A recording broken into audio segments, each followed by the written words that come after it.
Alrighty, I just got back from the Junkyard with a pretty decent score today. I was going there to look at a 95 EG hatch. By the time I got there, it was pretty much picked over already.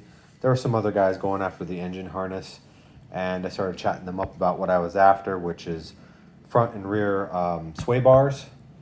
And they were like, "Oh yeah, well you can get those off of Integra." And I was like, "Oh yeah, Integra, okay, cool."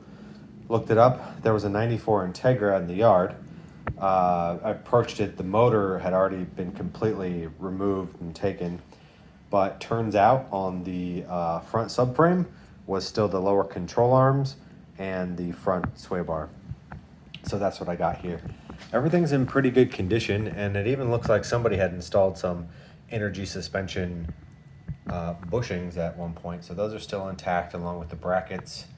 I don't know what this brace is for. This was on the front subframe. I don't know if it's just to strengthen it. Nothing else was mounted there.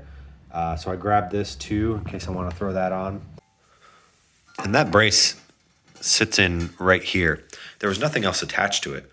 So maybe that's just for some stiffening, but I don't know. The front subframe seems pretty stiff already.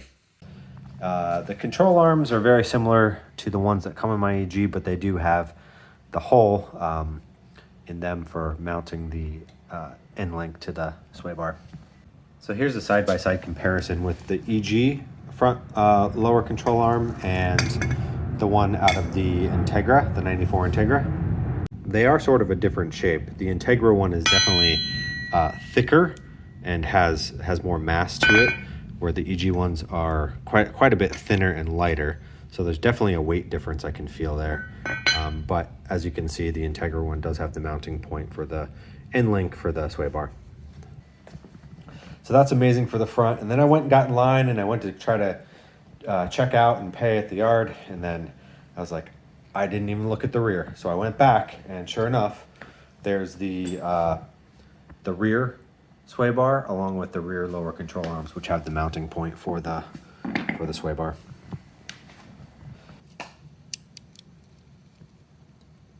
All right, so this is 23.96 or 24 millimeter front sway bar from the 94 Acura Integra.